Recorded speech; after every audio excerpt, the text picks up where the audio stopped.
সবাইকে জানাই রানন্দিত জয়গুরু। পরম দয়াল ঠাকুর আমার পরমারাধ্যা জগজ্জননী শ্রী বড়মা, পরম পূজ্যপাদ শ্রী বরদা, পরম পূজ্যপাদ আচার্যদেব শ্রী দাদা রাতুলরাঙা চরণে কোটি কোটি প্রণাম জানাই। ঠাকুর পরিবারের প্রতি প্রত্যেকের শ্রীচরণে আমার কোটি কোটি প্রণাম জানাই। এই মাসটা আমাদের সকলের কাছে একটা পবিত্র মাস। সকল প্রাণী জগতের ক্ষেত্রেই, তার কারণ যিনি সৃষ্টিকর্তা তিনি স্বয়ং সশরীরে কলির শেষে কল্কি অবতারে যিনি আমার পরম দয়াল শ্রী ঠাকুর অনুকূলচন্দ্র চক্রবর্তী রূপে এই ধরাধামে আবির্ভূত হন এবং তার যে লীলা সঙ্গিনী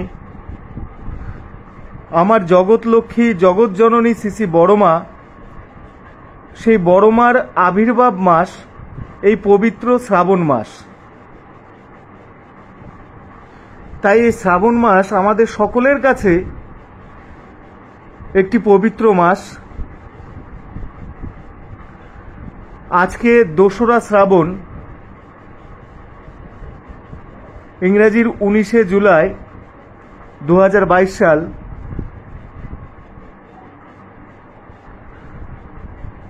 আজকে একটি বিষয়ের উপরে আলোচনা করার চেষ্টা করব, সেটি হচ্ছে কোন মহাপাপে নিজের ক্ষতি, পরিবারের ক্ষতি, সমাজ ও রাষ্ট্রের চরম ক্ষতি হয়, কোন মহাপাপে, সেই বিষয়টির উপরে আলোচনা করার চেষ্টা করব। পরম দয়াল শ্রী ঠাকুর তিনি তো আমাদের মধ্যে অসংখ্য অগণিত বাণী দিয়ে গেছেন, তিনি সব দিয়ে গেছেন। তিনি সশরীরে দীর্ঘ 81 বছর তিনি এই ধরাধামে লীলা করে যান এবং এই যে বর্তমান কলিযুগের তিনি আমাদের মাথার উপরে রেখে গেছেন আচার্য পরম্পরা। তিনি আচার্যের মধ্যেই 16 আনা জীবন্ত হয়ে আছেন।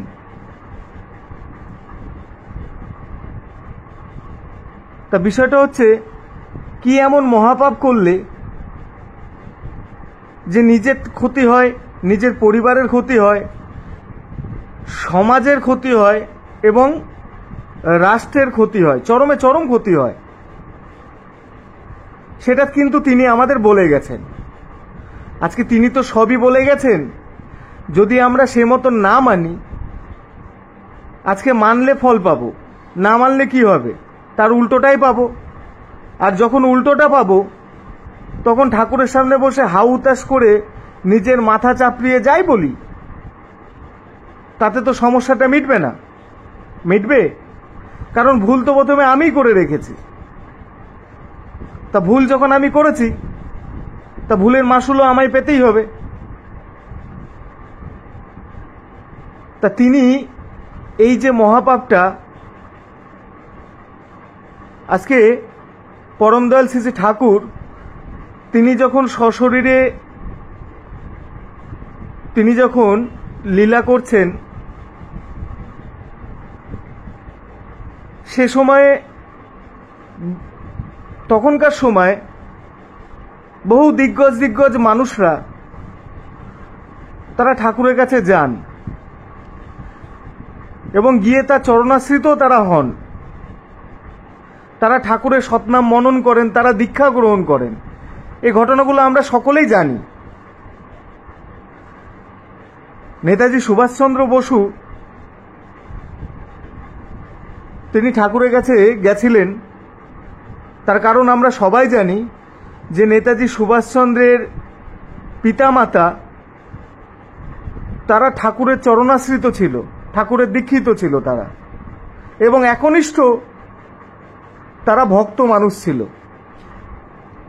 তো নেতাজি সুভাষচন্দ্র বসু যখন ঠাকুরের কাছে গিয়ে বিভিন্ন কথা প্রসঙ্গে, দেশের বিভিন্ন প্রসঙ্গ নিয়ে যখন সেই আলোচনা হয়, তা ঠাকুর ভালো মানুষ তৈরি করার বিষয়ে কিন্তু প্রত্যেকটা সময় তিনি ভালো মানুষ তৈরির বিষয়ে বলেছেন, যে ভালো মানুষ যদি তৈরি হয় তাহলে কিন্তু একটা সমাজ, দেশ, সমাজ, জাতি, দেশ, রাষ্ট্র সকলেই কিন্তু উপকৃত হবে ভালো মানুষ যদি তৈরি হয়। তা ভালো মানুষ তৈরি হয় কিভাবে, সেটাও কিন্তু পরম দয়াল শ্রী শ্রী ঠাকুর তিনি বলে গেছেন, যে ভালো মানুষ তৈরি করতে গেলে বিবাহ সংস্কারটা ঠিক করা লাগে, অনুলোম প্রতিলোম। তা আমি যে বিষয়টার উপর আলোচনা করার চেষ্টা করছি, যে কোন মহাপাপ, যে মহাপাপে যে জাতি এবং রাষ্ট্র পর্যন্ত ধ্বংস হয়ে যায়, কি এমন মহাপাপ করলে? সেই মহাপাপটা হচ্ছে প্রতিলোম বিবাহ। এই প্রতিলোম বিবাহ করলে নিজের তো ক্ষতি হয়, তার সাথে সাথে নিজের পরিবারের ক্ষতি হয়, নিজের সমাজের ক্ষতি এবং রাষ্ট্রের ক্ষতি হয়। সেই একটু আধটু ক্ষতি না, চরমে চরম ক্ষতিটা হয়। যিনি সৃষ্টিকর্তা তিনি বলে গেছেন। তাহলে কথা প্রসঙ্গে এটাই আসে, তিনি যখন সশরীরে ছিলেন, তিনি তো আমাদের মধ্যে অগণিত বাণী তো দিয়ে গেছেন। তিনি কেন দিয়েছেন? তিনি দিয়েছেন আমরা যেন জীবনে ভালো থাকি, সুখে থাকি। এই জন্যই তো তিনি আমাদের দিয়ে গেছেন বাণীগুলো। তা তিনি রাস্তা দেখিয়েছেন, চলতে তো হবে আমাদের নিজেদের। প্রসঙ্গটা, ঠাকুর যখন সশরীরে থেকে তিনি যে বাণীগুলো দিয়েছিলেন, তা সে সময় থেকে আজকে এটা হচ্ছে 2022 সাল, 22 সালের 19শে জুলাই। তা এই সময় পর্যন্ত কোটিতে কোটিতে মানুষ ঠাকুরের চরণাশ্রিত, এবং কোটিতে কোটিতে মানুষ, কেউ কেউ ঠাকুরের দিগ্গজ কর্মী বা বড় ভক্তপ্রবণ মানুষ তারা। তা বিষয়টা তিনি যে বলেছেন, যারা তার চরণাশ্রিত এখনো হননি, তিনি যা বলেছেন সেটা তো শুধু যারা তার চরণাশ্রিত হবে তাদেরই জন্য, তা কিন্তু না। কারণ স্বয়ং বিধাতা তিনি ধরাধামে এসে আমাদের মধ্যে এই বিধানটা দিয়ে গেছেন। আর এই বিধানটা শুধু যারা যারা তার চরণাশ্রিত হবে তারাই যে পাবে, আর যারা তার চরণাশ্রিত হয়নি তাদের জন্য না। এটা যদি কেউ ভাবে, তাহলে এর থেকে চরমে চরম মূর্খামি আর কিছু থাকতে পারে বলে আমার সঠিক জানা নেই। কারণ ঈশ্বর এক, ধর্ম এক। তিনি আসেন যুগে যুগে যুগের প্রয়োজনে। আর তিনি যখন আসেন, তিনি সকলের।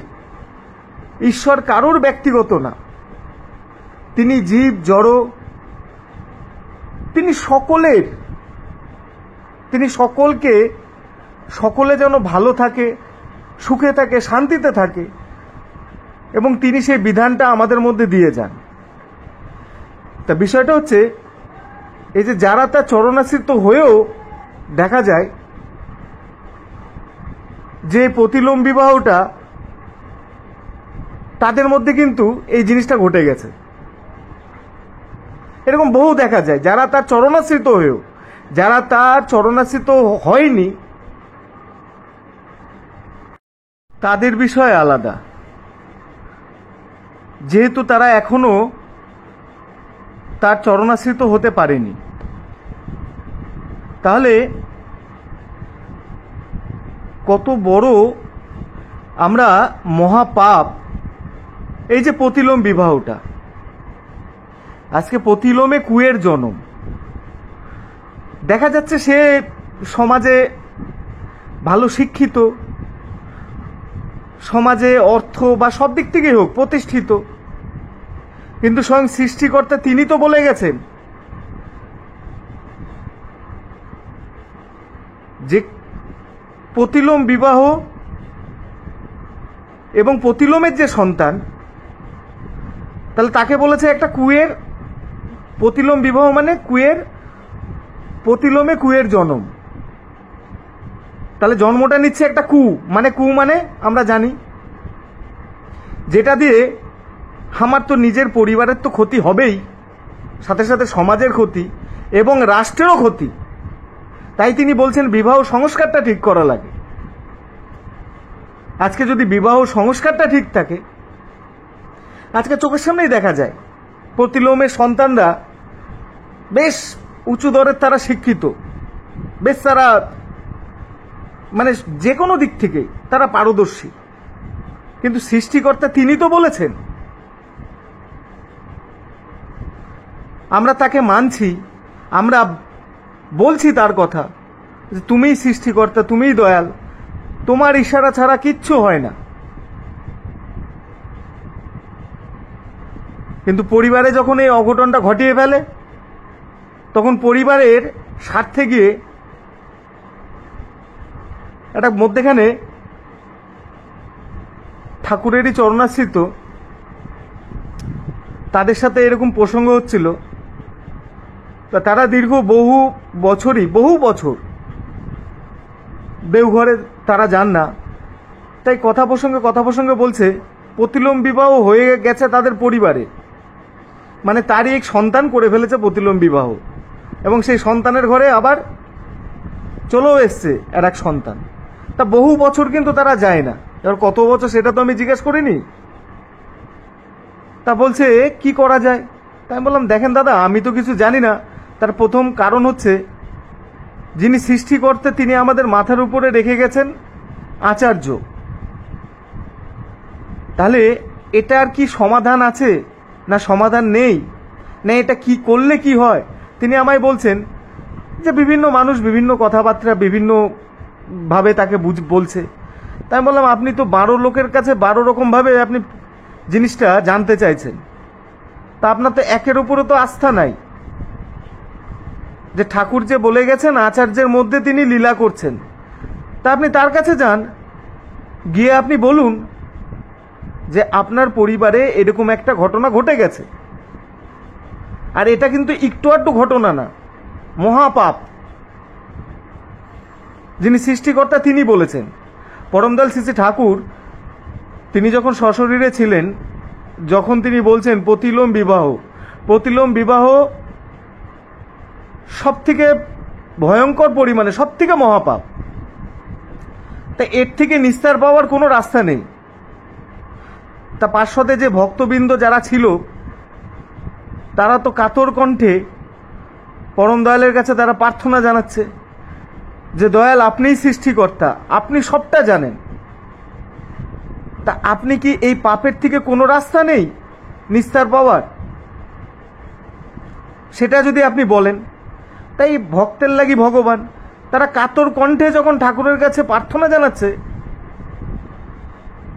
ঠাকুর বলছেন, তিনি বলে গেছিলেন যে প্রতিলোম তো বিবাহ মহাপাপ, আর যদিও বা প্রতিলোম বিবাহ হয়ে গেলে তাদের যেন সন্তান না হয়, কেননা যে সন্তানটা হবে সে ভয়ঙ্কর পরিমাণে সমাজের একটা ভাইরাস। 100% আজকে দেখুন, সৃষ্টিকর্তা তিনি আমাদের মধ্যে যা বলে গেছেন, সে সময় থেকে এটা 2022 সাল পর্যন্ত পৃথিবীতে কেউ কোনোদিনও একটা লাল কালি দিতে পারেনি, এবং সৃষ্টি যতদিন থাকবে কেউ কোনোদিনও লাল কালি দিতে পারবে না। সে যত বড় দিগ্গজ জ্ঞানী হোক, গুণী হোক, আর যত বড়ই যে হোক, বৈজ্ঞানিক হোক না কেন, দিতে পারিনি। তিনি আমাদের মধ্যে আয়না স্বরূপ সবটাই পরিষ্কার করে দিয়ে গেছেন।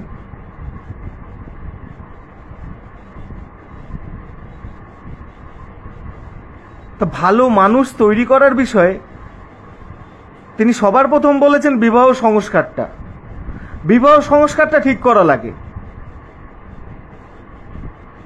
তার তো অসংখ্য অগণিত বাণী, কিন্তু আজকে যে বিষয়টার উপর আলোচনা করার চেষ্টা করলাম সেটা হচ্ছে প্রতিলোম বিবাহ, যে প্রতিলোমে কুয়ের জন্ম। আর এটা হবেই হবে। সেই পৃথিবীর মধ্যে যত বড় প্রভাবশালী বা যত বড় প্রতিষ্ঠিত হোক, শিক্ষা দীক্ষায় সব দিক থেকে সে উন্নত হোক না কেন, সৃষ্টিকর্তা তো বলেছে, সে তো কুয়ের জনমই তো হয়ে গেল।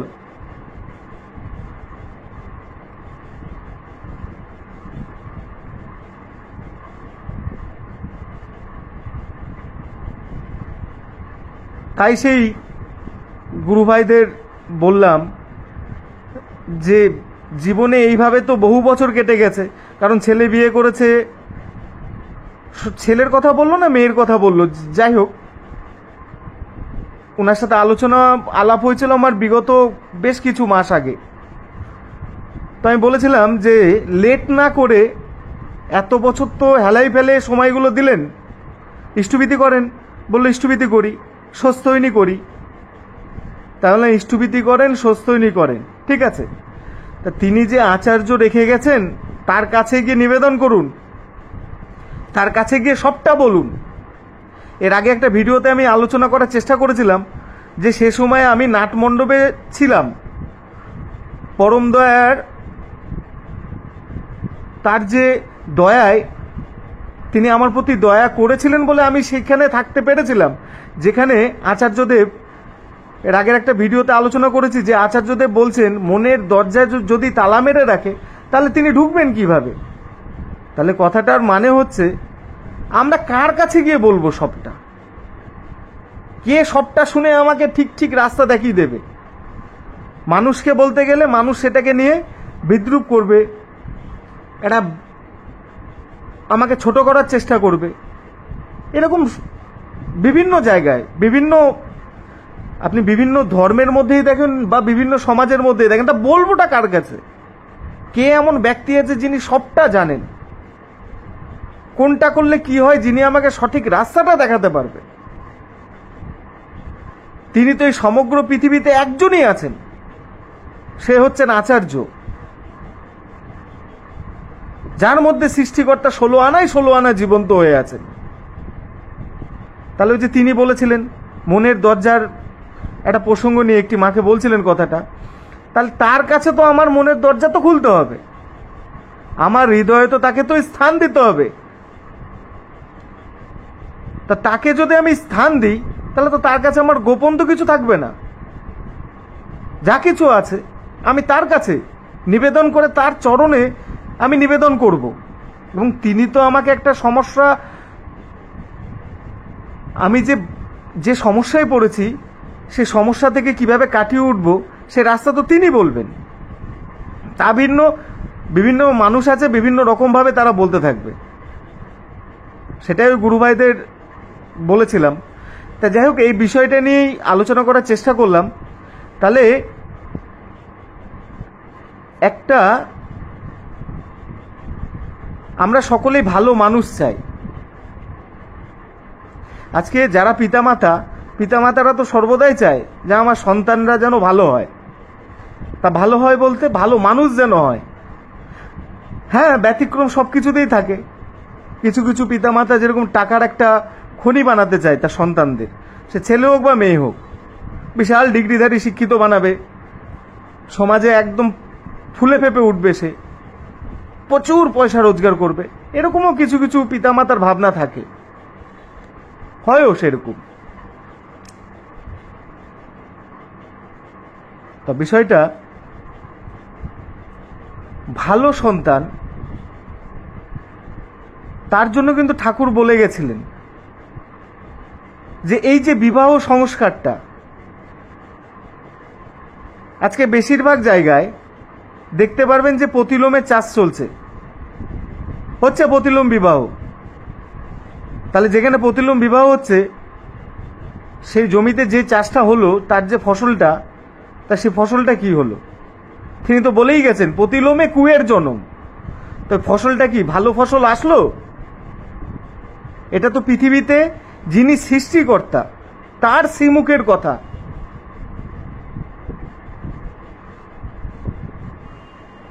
তাহলে আমরা জমিতে চাষ করি বা যাই করি, আমরা ফসলটা তো ভালো চাই, ফসল তো খারাপ চাই না। আর সেখানে এমনই একটা মহাপাপ, আর সেই মহাপাপটা করে ফেললে যে সন্তান পৃথিবীতে আসলো, ওই যে বললাম কোন মহাপাপে নিজের পরিবারের, সমাজ এবং রাষ্ট্রের ক্ষতি হয়। তাহলে বিষয়টা হয়ে যায়, পরিষ্কার হচ্ছে প্রতিলোম বিবাহ।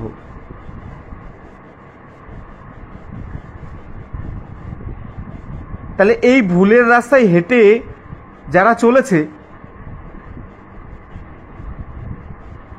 তাই তো সেই গুরুভাইকে বলেছি যে মাথার উপরে যিনি আছে তার কাছে গিয়ে পুরোপুরি সমর্পণ করে তুমি বলো,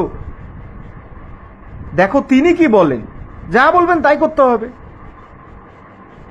এই যে এবার দেওঘরে নাটমণ্ডপে একটি পিতা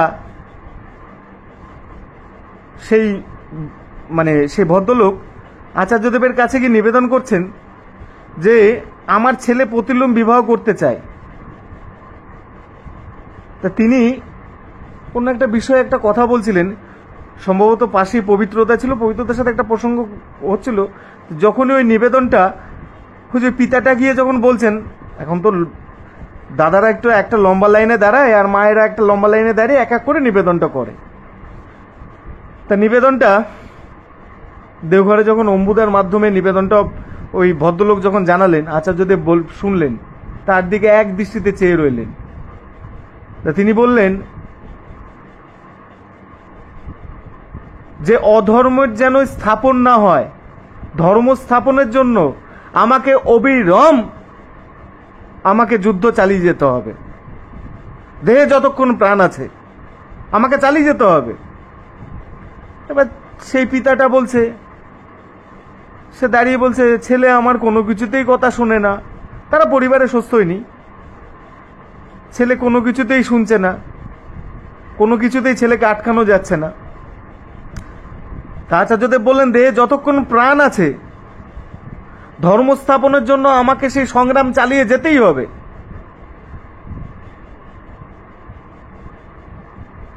তিনি সেই কথাটা পরিষ্কার বললেন। তাহলে একটা ছেলে মেয়ে যখন বিয়ে করে, এই যে দেখলাম চোখের সামনে যে ছেলে প্রতিলোম বিবাহ করবে, তার বাবাকে নিবেদন করছে, যেখানে স্বয়ং সৃষ্টিকর্তা তিনি বলেই গেছেন যে ভালো মানুষ তৈরি হয় কিভাবে, আর ভালো মানুষ তৈরি হওয়ার জন্য বিবাহ সংস্কারটা ঠিক করা লাগে। একটা পরিবার, তার সাথে সাথে একটা সমাজ, তারপরে একটা রাষ্ট্র জাতি ধ্বংস করতে গেলে একটাই সহজ রাস্তা, সেটা হচ্ছে প্রতিলোম বিবাহ তার পরিবারের মধ্যে ঢুকিয়ে দাও, তার মধ্যে ঢুকিয়ে দাও প্রতিলোম বিবাহ। ধীরে ধীরে ধীরে ধীরে শেষ হয়ে যাবে।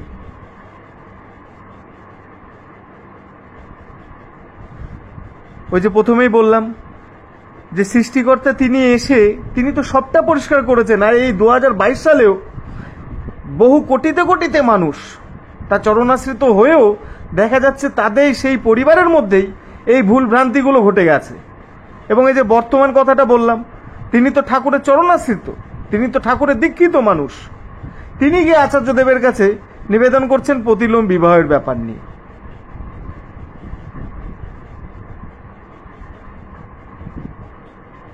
তিনি খুব জোরের সহিত এই কথাটা বলে গেছিলেন। তাহলে প্রথম কথাটা, বিবাহ সংস্কারটা ঠিক করা লাগে। আর বিবাহ সংস্কার যদি ঠিক না থাকে, যদি প্রতিলোম বিবাহ ঘটে যায়, তাহলে তার রেজাল্টও কি হবে তিনি সেটা পরিষ্কার বলে গেছেন। দেখা যাচ্ছে সে গেটআপের ফসলটা ভালো একটা গেটআপ নিয়ে এসছে। আমরা তো অনেকে মাকাল ফল তো দেখেছি। আমার একবার সৌভাগ্য হয়েছিল মাকাল ফল দেখার। কৃষ্ণনগরে আমি দেখেছিলাম যে একটা গাছে ঝুলছে। বেশ কিছু আমার সাথে রানাঘাটের কিছু দাদা মায়েরাও ছিল। কৃষ্ণনগরে সে সময় নদিয়া জেলায় 50,000 দীক্ষার আশীর্বাদ চলছিল।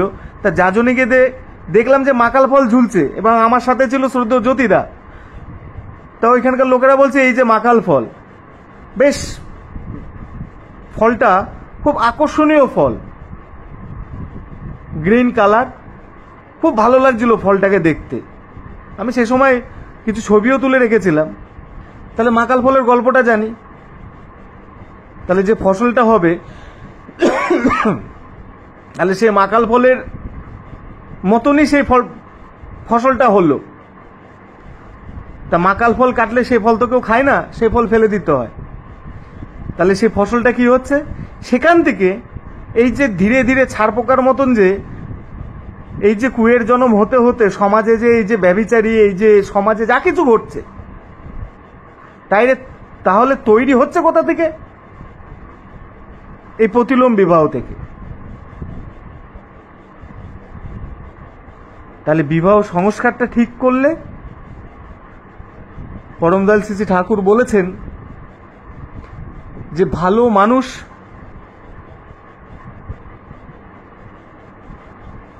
সেখান থেকেই তৈরি হবে, যে যেখানে বিবাহ সংস্কার ঠিক আছে।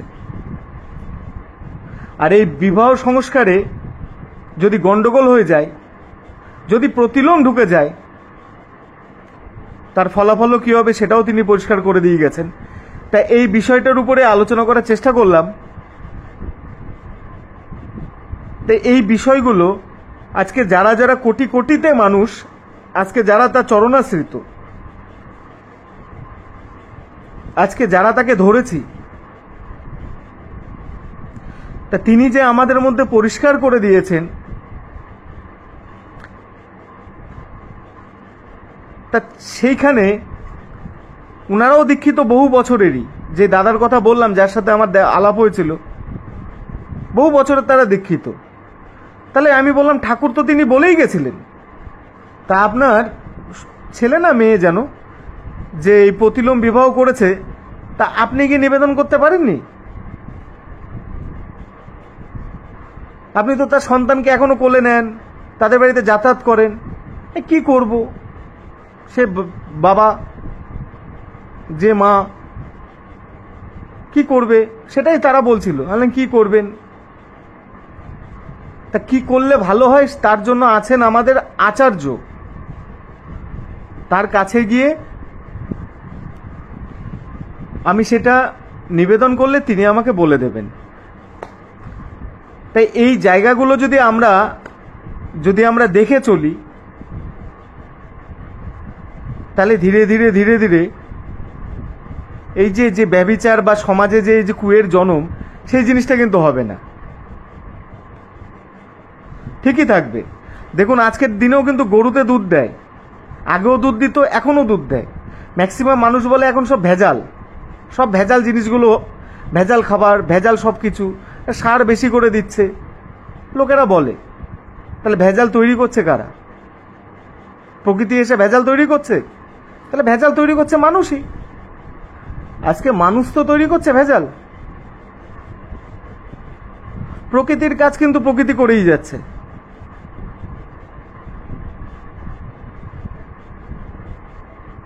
তাহলে ভেজাল তৈরি করছি আমরাই।